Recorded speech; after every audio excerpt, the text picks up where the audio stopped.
une vie. D'accord. Donc pour vous dire que loolu c'est un atout. Et c'est une leçon pour tous les présidents africains. ok alors dañuy jóge ci candidature président Macky Sall mi fi nekkoon daal di wax ci mbirum Madiambal Diagne tey ki nga xamante ni wala sax cour d'appel bu Versailles ñoom nag daal nañu addu lu jëm ci wàllum extradition bi mais extradition partielle bu ñu sukkandikoo ci avocat dañuy xaar décret bu jógee ci le premier ministre wala gouvernement bi pour que ñu daal di àddu ci li nga xamante ne moom moo di extradition bi tey peut-être mën nañu ni surprise la pour ñoom ndax jàppoon nañu ni le fait que boobaak léegi ni justice bi doon xaarandi doon dàq affaire yi tey bu jëlee décision daal di wax extradition partielle mbetteel la pour ñu bari. Non, en réalité ça c'est un refus diplomatique. refus. Un refus diplomatique là. Ah bon? mooy ne bañ nañu mais duñ leen wax ouvertement ne bañ nañu mais dinañ ko ñoŋ-ñoŋal dinañ ko defar. J'ai pas compris, expliquez-vous. xam nga dañuy wax mi figure mi raisin mi figure mi raisin mooy ne nanguwuñu bañuñu xam nga nag. donc extradition mi partielle bi. waaw. ah bii nii. waaw luy extradition partielle luy loolu. waaw yow mën nga ko expliquer. non. ci li ñu wax nee nañ c'est-à-dire on peut le juger sur les faits yi nga xamante ni la justice française moom la leen wax ni nañ ko juger ci d'autres faits kenn mënu ko ci juger. mais naturellement. c'est te ça fekkee ne loolu c'est des faits un apporteur d'affaires Ellipse Project Madiambal amul problème ak état Sénégal. Ellipse Project moom moo ko jox xaalis ñoom ñaar ñu doon liggéey mu ne apporteur d'affaires mu indi ko xaalis ñoom ñaar la. luy yoonu état Sénégal fekkee ne dossier boobu la Ellipse Project moom lañ mënoon topp fekkee ne moom def na ay erreur ay malversation wala projet yu mu waxoon defu ko wala cour durée bu ñu joxe woon ne moom lañ war a rendre joxewu ko te pourtant Ellipse Project ñoom ci seen nguur gi am na projet yoo xamante ne ils l'ont inauguré sous comment dirais-je le contrôle de l'ancien ministre de la justice Ousmane.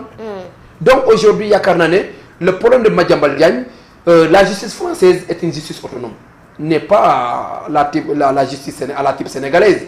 nga xam ne dañuy jël acte seen réseaux sociaux yi acte seen influenceurs yi gars yi saltel la yàq sa der indi la ay problème créer la ay dossier dem patam la yóbbul ana Ndeye Saly Dieng.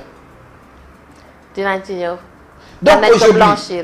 donc aujourd'hui justice française doxul noonu l'accusation soo accuser nit du dara le principe accusatoire mooy ne soo accuser nit dara yow yaa war a indi preuve mais malheureusement au Sénégal dañuy accuser ba pare ne la indi preuve yow demoon su ma la demee da nga sàcc sama bijou wala soo da nga sàcc sama 100 francs mais man maa war a indi sama preuve ne da nga sàcc mais yow yaa ma sàcc ba pare yow na nga indi preuve loolu fu mu am. D'accord. C'est-à-dire que donc c'est une violation flagrante de la présomption d'innocence et du droit élémentaire. mais lii nii victoire la pour gouvernement bi wala sax pour état du Sénégal bu bëggoon ñu daal di koy extrader. xam nga moom ma wax en langage clair. waaw duñ ko extrader. pourquoi nga wax loolu. foofu laa mën a décision bi ñu jël nii nag duñ ko extrader. comment ça fan nga teg duñ ko extrader. fu ma ko teg bu fekkee ci sama xel bu gàtt. justice bi jël na ndogal ni extradition partielle la et que bés. selon avocat bi bés bu ko état bi daal di koy defee comme décret dafay ñëwaat ci réew bi dañ koy andi loolu force la. loolu même su nekku doon sax affaire justice. waaw état bi nga nekk su defee décret ne gëni sama réew. waaw même bu fekkoon ne du affaire justice dañ fay gëni.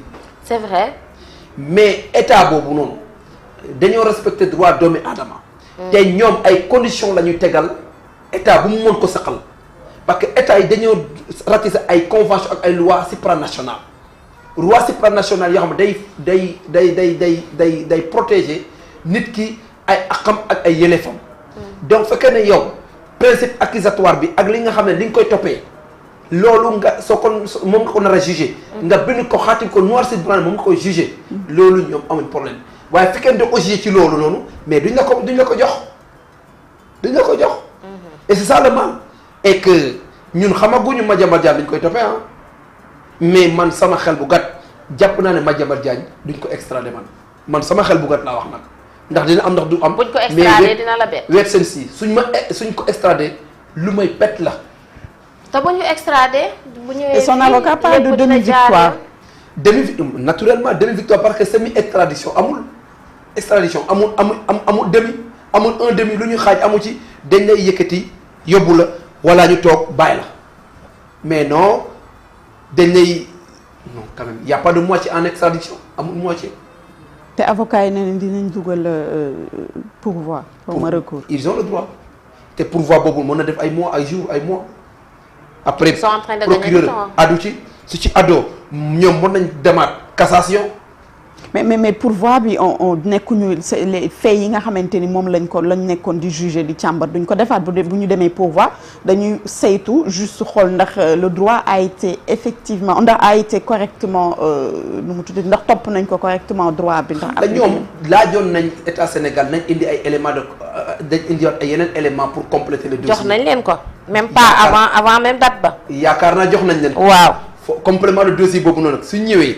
ñoom dinañ xool ndax luñ koy toppee ndax baax na ndax am na vice de forme am na vice de procédure ndax fond bi respecté nañ droit Madiambal wala respecté nañ ko yooyu nag c'est aux avocats et la cour ñoom ñoo xam véritablement les tenants et les aboutissants waaye li ma ci mën a wax ci cas Madiambal Diagne moom mooy ne nañ doon noppalu ji. ñu dem noppalu ji. waaw. uti leneen. jéem a fexe jàppi Mollah Morgan. lu tax Mollah. nga ciy tuddee Mollah. Mollah 72 jours yu mu leen may. 72 heures de quoi 72 jours. 72 jours de quoi. ah gisoo réseaux sociaux yi ni ko Mollah di def. tey ministre ba dem na assemblée de 72 heures lay xeex de. ah waaw mais na dem Mollah Morgan la de ak ñoom ñoo bokkoon guerre ba de. su yónnee ku ci. ñun moom bu ñu xeer dal. sànq tudd nga Ndeye Saly ñu ko fi doon topp presque lu toll ci ay 50 de millions. moom laa doon wax rek. affaire yi demaat na ba 300 000 tey jii ñu daal di koy blanchir. la théorie de Pastef c'est comment faire pour écorner l'image comment faire pour salir des dignitaires de l'ancien régime de Macky Sall. mooy ne tey Mansour Faye luñ ko fi waxul luñ ko fi sosalu. saaku ceeb 100 000 125 000 je ne sais pas quoi. Serigne Saliou gi gaddu ay micro Guy Marius Sagna gaddu ay micro ak ay kiloot di tamambaalu di def lu ne di yàq der di saltel ku ne inventé ay chiffres yu ko neex ne lii lay doon jaay kilo tollu ceeb te moment yooyu même à l'Assemblée nationale dañoo voté loi boo xamante ne pour transmission des marchés dañ koy def d'une manière soft et très rapide mais Mansour Faye il a pris la peine d'appeler tous les services pour que ñoom ñëpp ñu gars yi saytu transmission marché yi. ñu def ko dans les règles de l'art.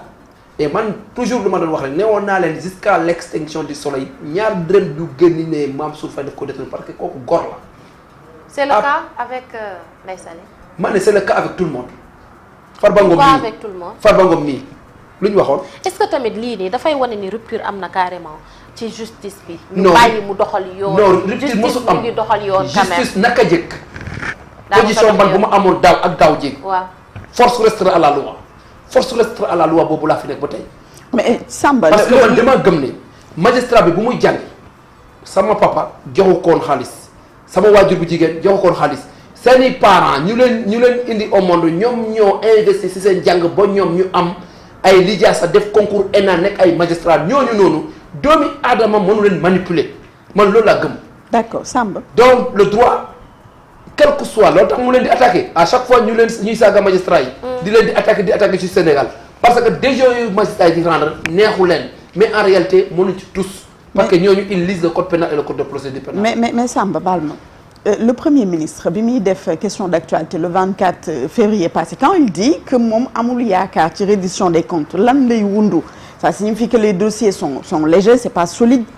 ou bien que xëy na ni mu yaakaaree. wala justice mais amu ci yaakaar Lat Diop dem fii nii grand comment dire Guédiawaye. waaw bu mu ne opposition ne ko yow Aliou Sall mënu leen raw kaso ngeen jëm. waaw nga yéeg faw nga tëj Aliou Sall faw nga tëj Lat Diop Lat Diop lu ñu koy toppee yow xam nga ko en tant que journaliste. affaire privée la. affaire privée lu yor état affaire privée yow accusateur bi nekk di tox. Ismaïla Madior Fall aussi privé la. non déglu ma rek Lat Diop Mohamed Dieng. moom mooy accusateur moom mooy corrupteur bi. mais foo mos a gis ci àdduna le corrupteur man mii maa jël sama malet xaalis ñëw corrompre la ne la saagal diw yow man jàppuñ ma yow ñu jàpp la loolu foo ko mos a gis ci àdduna moom Mohamed Dieng moo waroon jiitu kaso Lat Diop avant ñuy woo Lat Diop gis nga ko nu mu fa demee enda woon buñ amoon ci Lat Diop pour yàq deram pour toroxal ko Ismaïla Madior Fall nee na nit ki indil na ma xaalis bi nee naa ko delloo naa ko gracieusement kooku luy yoonam yow bi ajaar su ma la mayoon 100 000 nga ne ma non sama merci beaucoup mais dangaa gore mais yow loolu noonu ban problème la war a indi sama diggante ak yow bu état yow état di ci dugg loolu ba njëriñ la am takal ko bracelet nii Pape Malick Ndour luñ koy toppee Pape Malick Ndour bu ñuy wax ne Prodac booba sax Pape Malick Ndour il n'était pas coordonnateur Prodac ñu koy takkal ci dossier boo xamante ne moom il n'était même pas en exercice dossier Mame Mbaye Niang ñu condamné le dóor la 200 millions amende da koy ubbi te xam naa ne Cour suprême saa bu ñu joxee verdict dinañ xam. bu ñu joxee verdict la. irrecevabilité bi. ci réouverture bi suñ ko déclaré irrecevable dinañ xam. fait nouveau bi nag. donc c'est yaakaar. ban fait nouveau code pénal code de procédure pénale moo wax ne. en matière de diffamation instant bi nga xam ne moom nga diffamé nit ki ci lañ lay may 10 jours pour que nga indi preuve yi moo wane ne yow diffamé woo 10 jours yooyu su passé yow furaas te am nañ ci ay jurisprudence yu bëri daaw damit jurisprudence la donc il y en a des cas en pagaille yoo xamante ne c'est des exemples patents Farba Ngom fii ñu topp ko fii Tahirou Sarr ne ko dangaa dóor 125 milliards Tahirou Sarr ñu jàpp ko patami ko tëj ko kaso patami Farba tëj ko kaso ne Tahirou mooy principal bi Farba complice la ñu dem Farba waataan na leen ci alxuraan ne moom ñaar dërëm Sénégal mosu ko lekk te il a raison tey Tahirou ñu may ko liberté provisoire jël Farba Ngom moo yaay toog di koy accuser ay yamaneex da nga doon xool yamaneex c'est tellement ridicule et c'est tellement honteux un ministre de la justice jël suñuy moyen état toog di def conférence de presse waxu dara ne diw daf doon xool ay yamaneex mais franchement c'est loolu c'est en réalité rabaisser la République sénégalaise c'est rabaisser la justice sénégalaise te nekku doon rôle am loolu tax su ma toogee ñuy wax ne non nañ wormal homosexuels yi nga xam ne dañu am virus du sida wormaluñu ki nga xam ne dafa am famille am njaboot téléphone man sama téléphone lu ma neex mën naa ko ci seetaan lu yoonu jàmbur nga ñëw di ko vilipender après ñii nga nekk ces criminels la nga xam ne non seulement c'est abominable par la religion Sodome et Gomorrhe soo gisoon yàlla déppoon suuf sa parce que pratique yu bon yooyu la te pratique yooyu noonu amoon na Sodome et Gomorrhe foofu ñoo xamante ne nit ñu baax la ñu woon dañ doon jaamu yàlla te terewul yàlla bu muy sanctionné ñëpp la sanctionné ñu toog fii Sénégal ñoom ñu ne woon suñu fallo première loi bu ñu criminalisé mooy homosexualité toog fii di layamee di jëm a défendre loo xamante c'est l'indéfendable comme quoi que non suñ ko criminalisé suñu adversaire dañuy dem ci monde bi di leen di ñu jaxase loolu ça ne tient pas la route.